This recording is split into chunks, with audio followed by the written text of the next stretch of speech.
So wokeness in general, the world is captivated by it as we speak. In fact, political establishments have latched onto it, for their own causes. So like it or not, there are a lot of people who like it.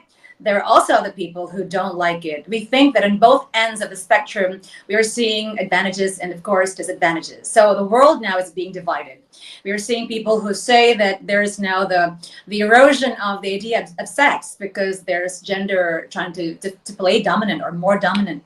And well, at the same time, people say, yeah, of course, that's the reality, and we have to embrace these very extreme changes. Otherwise, we don't call ourselves educated people. So this kind of thinking, this line of thinking that, you are educated if you understand it. You are, in a way, more democratic in your way of thinking if you embrace these changes, are not quite accepted wholeheartedly by people who say that, the real index for being educated is, to understand the basic things in life.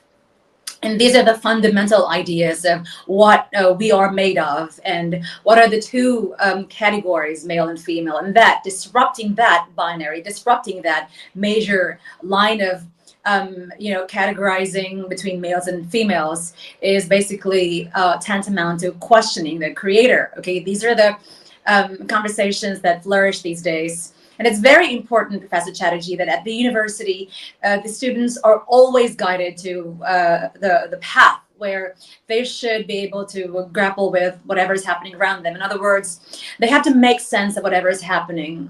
Because if we are only saying, okay, fine, you can do whatever you like, because, it's a university, it's the place where freedom is not curtailed, or it's the place where your speech is not impinged upon.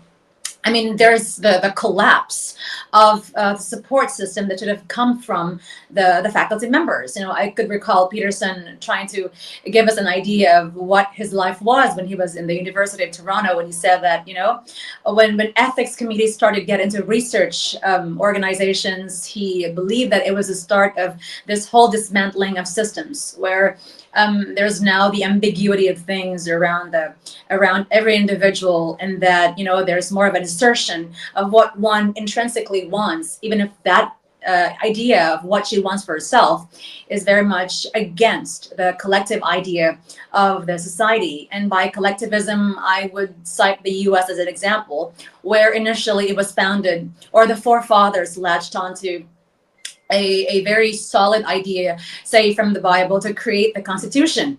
And even until now, that trace, or the biblical traces, are so evident. In fact, the Republicans, who are now dominating the whole political spectrum, are kind of bringing that back and ensuring that people understand what they were, since they were prosecuted by these forces from England, and now discovering their new place in America, in the newfound land.